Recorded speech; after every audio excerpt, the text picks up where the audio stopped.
Hello and welcome to Tennis Asia TV. Yes, the Asian swing is now upon us and it's now back in our time zone. We are very happy at Tennis Asia. And today I'm going to go through the first 1000 tournament of the season, which is being held in Beijing, the China Open. And yes, this WTA 1000 event is making me excited because the draw has got some newcomers that I'm excited about, but also some already legends who are also coming back, and it's making me quite excited about this part of the season. And we've already had one tournament so far already in Korea, here in Seoul. I had the pleasure of attending a couple of days there. It ended up being a successful event in the end. A couple of days though where we had a lot of rain, including one day I went where we didn't have any play until 5 p.m. But that was still nice to attend that. And then on the quarterfinals day, they didn't have any singles matches on at all because of the rain. But that just meant an action-packed day on Saturday. And then eventually it was Iga Swiatek against Alexandrova, the number 1 and number 2 seeds. And it ended up being an exciting match because, Iga came back from, down 1-6, to take the match in 3 sets. And, Iga doing what she does is, bringing out, the better tennis in the important moments. And, the crowd loved it. And it was a successful tournament in terms of the attendance. About 9,300 spectators watched that final day. And that was great. Great for the WTA Tour to have that kind of attendance. And I'm hoping this Beijing Open, or I should say China Open, which is being held in Beijing, has, similar success. And, well, let's get into the draw because it is an exciting one.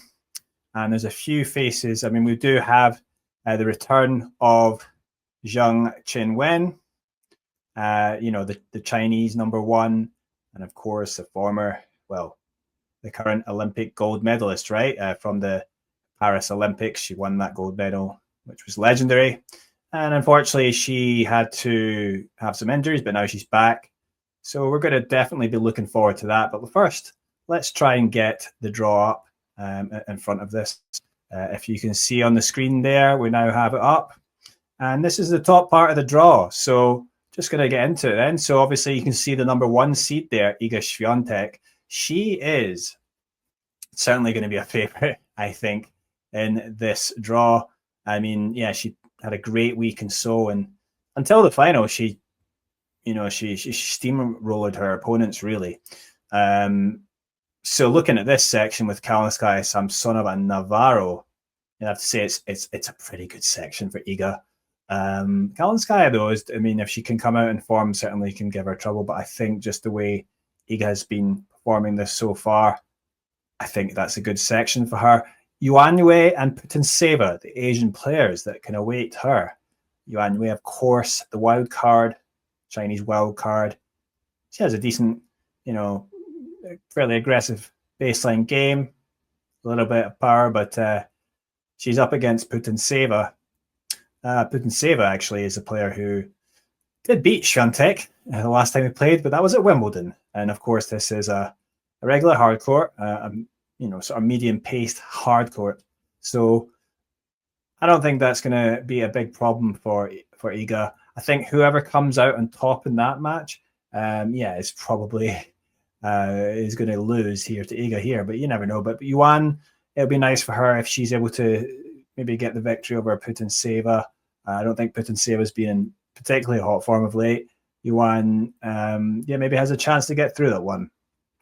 But moving down the draw, I'm most excited about this section here because we have, of course, Naomi Osaka, the number 12 seed, who has, of course, had, a pretty great North American hardcourt swing, with that run to the final in Montreal, losing out to Mbolko, but ultimately a great tournament for her. And then going to the semifinals, of the US Open, the first time that she'd been that far in any major event since she won her last major, I think the 2021 Australian Open. So, yeah, certainly she has been showing some pretty remarkable form.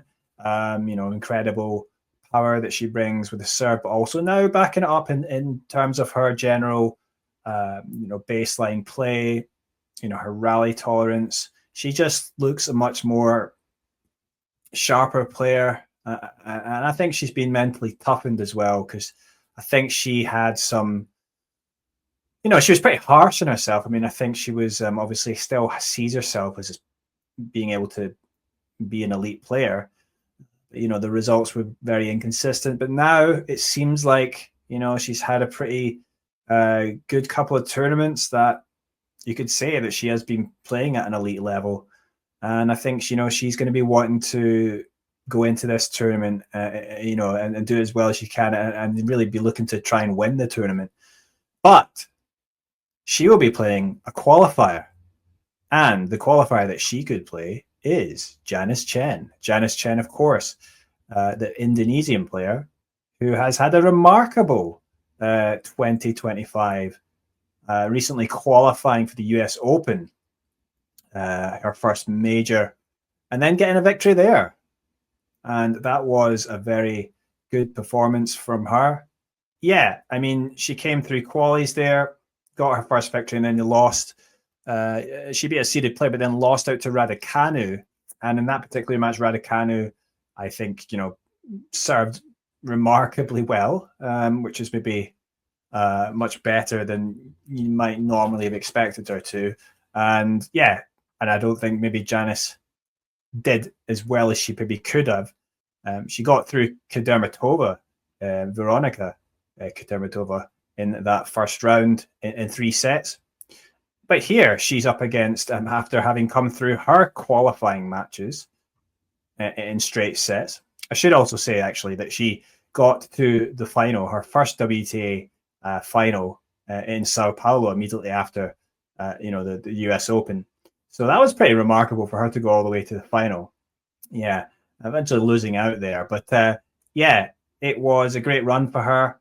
And yeah, it's just been a remarkable rise for her in terms of, how quickly she's come into this, WTA level, the tour level, and, seems to be hitting the ground, running. I mean, that's pretty much what she's done since last year when she went fully pro after graduating from Pepperdine University. She's just kind of, hit the ground running in terms of winning all those matches in the ITF, an incredible number of matches, incredible number of tournaments. And yeah, quickly propelled herself up to now on being on the verge of being in the top 100. And she now goes into this match against Sasnovich, who's ranked 130 in the world, the Belarusian player, probably as a favorite again. And so Janice, she's got a great, a really exciting game. And it's someone that I think has a great upside and can really be up there, going for maybe top 50 and being, a regular on the WTA tour. She's got a great serve. Maybe the weakness definitely on the backhand side, which she tends to slice. She doesn't go for a topspin backhand too much, right? And so that is something that opponents will try and target. But she's an incredible athlete. She's got great movement. Even though she does use that slice backhand, sometimes it can be quite effective. And even when, because of the movement that she does have, I mean, if she doesn't want to hit that backhand, she can run round it and hit that forehand. And her forehand is a weapon. It is a strong shot. And despite her height of only 168 centimeters, she can hit a great serve, a very consistent serve, which is something that, makes me excited about, how high she can rise in the game, despite those deficiencies on the backhand side. So she's got a great opportunity, I think, to get through against Sasnovich, who hasn't, been setting the world alight lately. Chen, on the other hand, has been showing great form. And I think if she does get through to play Osaka, that's really just a great, going to be a great moment for her. Osaka, of course, is a player who will, the power that she brings, it will not be easy for Janice. I mean, certainly Osaka will be able to do damage, to that backhand side. But perhaps, though, for Chen, I mean, it's going to be interesting if she does get through. maybe the consistency of ball is maybe not going to be too bad there. Even despite the power of Osaka, you might give her a bit of a rhythm to sort of get in and use her own forehand. I mean, she's quite an aggressive player, and she does also have a lot of doubles experience. She likes to come to the net, so she's got tools that I think she could actually maybe give Osaka a little trouble, but she's going to have to play very well if they do play. But it's going to be an exciting one, I think. I mean, certainly with her serve, if she can serve well, maybe she can keep it close. And not to mention, she does have a good fighting spirit. So now that she's got more experience at this level, perhaps she won't be going into this if she does get through overawed. And I'm hoping we will see a good game. Osaka, though, of course, she's going to be, as I said before, she has become much more consistent of late. And, she's going to be a tough player to beat, no doubt. Janice, though, having come through qualies, that might count a bit in her favour as well, having had matches under her belt.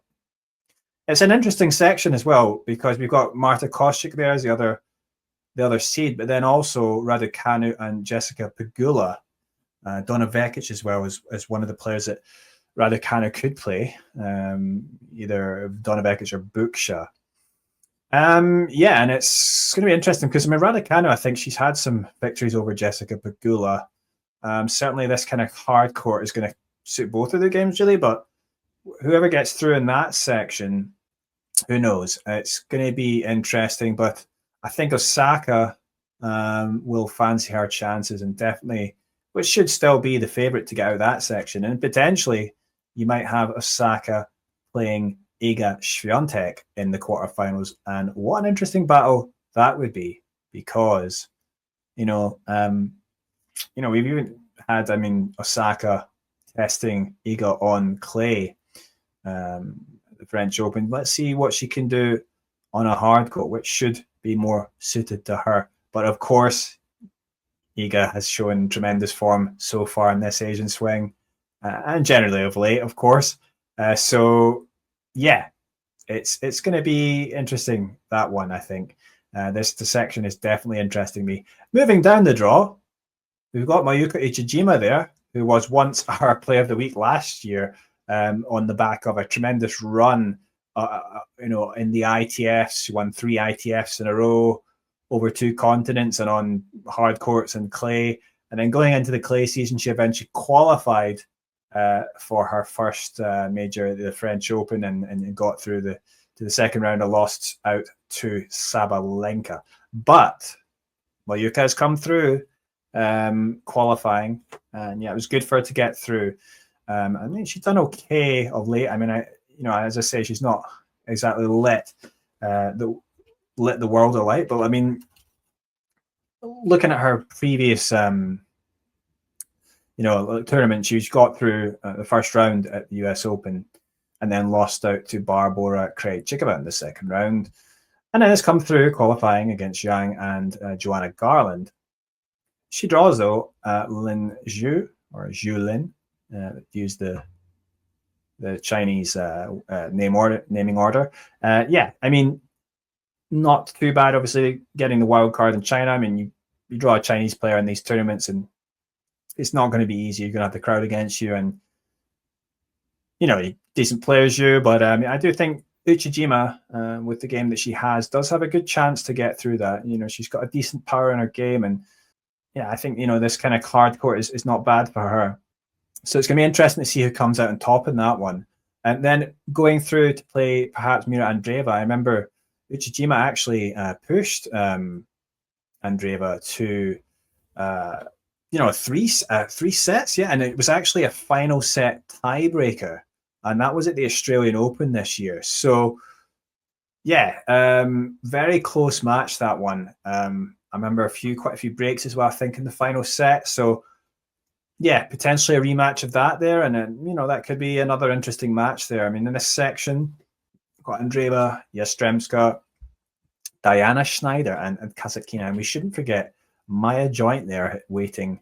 She just done well in the Korea Open in Seoul. getting to the semi-finals, losing out to Iga Swiatek, but she put up a good fight in that second set. I was at the match, and yeah, obviously, she's got the weaknesses on the serve, but she certainly is a talented player, just still 19 years of age. And yeah, I mean, going through against Schneider didn't do particularly well because in that last tournament, she lost in the second round. So yeah, interesting little section there, but still probably Andreeva will fancy her chances of getting through, but potentially Maya could be,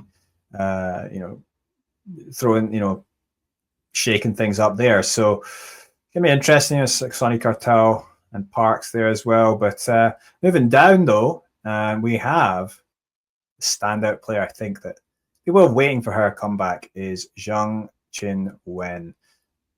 Chinese #1 and being as high as ranked there as world #4. Yeah, it was disappointing for her, obviously, with injuries, and she had to have surgery. She missed out on the US Open, and obviously that's going to affect her ranking, because last year she reached the quarterfinals and she was hoping to play Billie Jean King Cup. She had to withdraw, but I'm assuming now she's ready.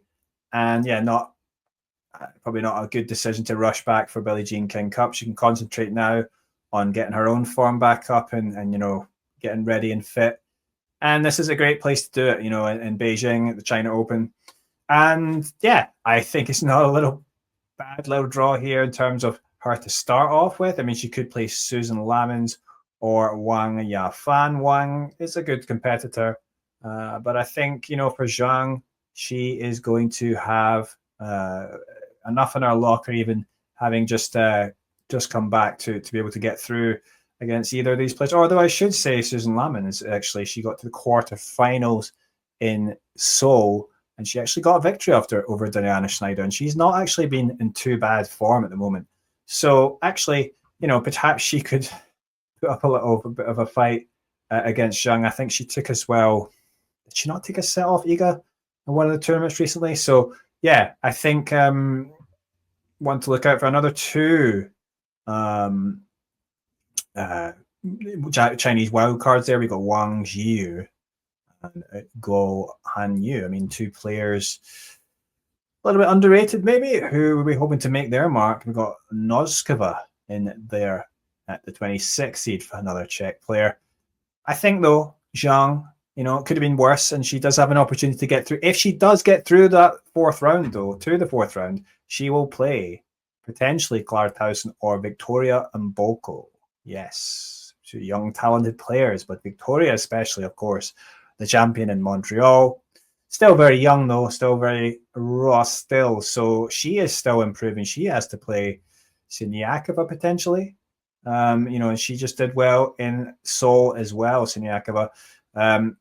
So yeah, it's going to be interesting. Wei Sijia as well up against it, but yeah, interesting little section, and potentially we could have one of these players up against Zhang in the fourth round, and that's going to be quite a big test for her. I mean, I guess we shouldn't be putting too much pressure or expecting too much, I should say, from Zhang, but I mean, it's going to be nice to see her back, and hopefully she can get a few wins under her belt. And if she gets through to that fourth round, let's see how she does. I mean, it's going to be exciting with obviously a lot of Chinese fans backing her. And yeah, we just hope that she can, because she's got a lot of points as well to defend. Zhang, I think she reached the final in Wuhan last year, lost out in 3 sets. That was a good match actually against Sabalenka. So yeah, she's gonna want to do well, of course, and let's see if she can do that. I mean, she's got a great game, and it's going to make the tour more interesting just by being back now. So moving down the draw, we do have Paulini, Kenin, Kudermetova, and Magdalenette in that section. I think it's a good one for Jasmine. Although, yeah, for Jasmine, I think Sevastova there with using the PR and Kim Barrow, but should also note Bianca Andreescu is back here using a protected ranking. So yeah, that's an interesting one. It'll be interesting to see if she can actually get some wins. Obviously, Veronika Kudermetova waiting, and perhaps maybe for Andreescu, she can actually do some damage here. Let's see. But I think, for this section, Jasmine's going to be fancying her chances to get through. And then we've also got in this section below now, the Asian player of note there is the Chinese player Wang Jinyu, who, definitely has the ability to trouble some of these bigger names. But she has a tough one, though, because the seed in her section is Amanda Anisimova, who's come off the back of 2 runs to finals at the last 2 majors at Wimbledon and then latterly at the US Open. So that is going to be a tough one potentially for Wang if she does get through, but she might have to play her own compatriot Zhang Shuai in the first round, getting in with the wild card, who has to play Zakharova. Yes, but in this section, we've got Karolina Mukova as well and Badoza. I think, Karolina, she's been doing well recently. I think she might fancy her chances. She's hopefully fit coming into this. But yeah, definitely a nice little section because you've got, I think, a lot of players with big power here. So these players will all be, hoping to make their mark. I mean, Mukova and Anisimova potentially in the 4th round. That's going to be interesting to me. Nice little section. But perhaps, Wang, she's going to be wanting to make her mark. Obviously, it's like the local player. I think, did she not make? She's also got some points to defend from the China swing because she got to I think also the semi-finals in Wuhan last year. Not played since the US Open. She got through the first round there. She did pretty well at the tournament just before. Yeah, when she got to the semi-finals in Cleveland, Ohio. No doubt that, she has the ability on her day to test some big names, but we'll have to wait and see if she can bring that here in Beijing. Moving down the draw, one of the standouts, of course, is Elena Rybakina of Kazakhstan. She will be looking to, rebuild her, season because, I think maybe a little bit disappointing for her in terms of, I think she had an opportunity to maybe go far. I mean, I thought she might make the final at the US Open. I mean, I guess maybe it was a bit naive because she hasn't had a great record at the US Open, but I just felt like coming into it, she was looking pretty good. And in terms of the draw, I mean, she lost in the 4th round, but, not bad for her. I mean, she had a pretty, very convincing win against Rybakina, I think, in the 3rd round. And then, it's going to be an interesting one because, of course, she could face Iva Jovic, who is a teenager who has been lighting up the tennis world with her performances lately. And, she just came through and won the tournament in Guadalajara, which was quite something. She's still only 17. I mean, it wasn't like the strongest, lineup, and the field wasn't particularly strong. But I mean, I think that, there's no doubt that she's got talent. So, I mean, she's still developing. She's going to have nothing to fear. It will be interesting to see how she can do, though, against a player with the power that Rybakina has brought. I mean, I think that they actually played not too long ago in one of the slams, and Rybakina still got through fairly comfortably. So, Laura Siegmund as well as a player, and Katie McNally using her protected ranking. Siegmund's always, tricky, but McNally's also in quite good form, and she's trying to come back after time out through injury. So, she is a player, be hoping to try and get back up to top 50. And, it's going to be interesting. Of course, the other seed I can see there in that section is Alexandrova, 9th seed, and obviously just a run to the final in Korea. And she did she put in a tremendous performance, actually, in that final. She was out hitting Iga, and she was on top, for like a set and a half, and eventually it was Iga that really managed to just dig out and find her level when it mattered. But a tremendous performance it really was in Seoul from Alexandrova. I mean, with the way that she plays, the court is quick in Seoul. It's a little bit less quick in Beijing. it's more slower pace, maybe like more of a medium pace, but tough though, because she could face Barbora Krejcikova in the second round, who, is finding her way back up. And she obviously got to the doubles final in Seoul, where she was playing alongside Siniakova, and they won that final. So, it's going to be interesting. I mean, McCartney Kessler and Sheehan, Chinese wildcard there. But I think, perhaps, Rybakina will be fancying our chances to get through in this section. Potentially, we might see Krejcikova or Alexandrova making it through in the fourth round. But Rybakina, I think, definitely is a favorite to get through, and she would potentially be facing, look at these players, in the quarterfinal, potentially one of these players, Coco Gauff, the second seed. Of course, she is trying to get her season back on track. Obviously, she's had her struggles, and she's had a new coach brought in to help with her serve, Gavin McMillan, who also helped Sabalenka transform her serve. And of course, it's going to be interesting, and it's also an opportunity as well. I mean, obviously for Iga and Coco, no Sabalenka in the draw, a chance for them to make their mark and get closer up the rankings towards Sabalenka. And we've got this section here: Belinda Bencic and Ostapenko, volley nets, Stearns, Priscilla Hon qualifying, and Golubic. So, I think this section, I mean, with Leylah Fernandez as well, Gauff is probably getting through her first match, but then we'll have to see how she does, because, Bencic and Ostapenko, I guess, on their day, they can be a handful for anyone, really. But I think, it's question marks at the moment about what Gauff is going to bring in this tournament. And perhaps it's an opportunity for one of the other players maybe to get through. But I think, probably Rybakina is going to be the player that's going to be able to get out. I'm going big on Rybakina again. Maybe I'm going to regret making that prediction again, but I think she's going to be the one that maybe gets through the quarterfinal and probably gets through. And just excited about this in particular, because it's going to be interesting to see how Zheng, she's back. How's she going to do? Let's see if she can make her mark. And then particularly, of course, Naomi Osaka, and we've got the All-Asian clash potentially against Janice Chen. And I just love, obviously it's a little bit of question marks for all these players, in terms of how they can do, but it's a good moment for them in terms of, can they prove what they can do going forward?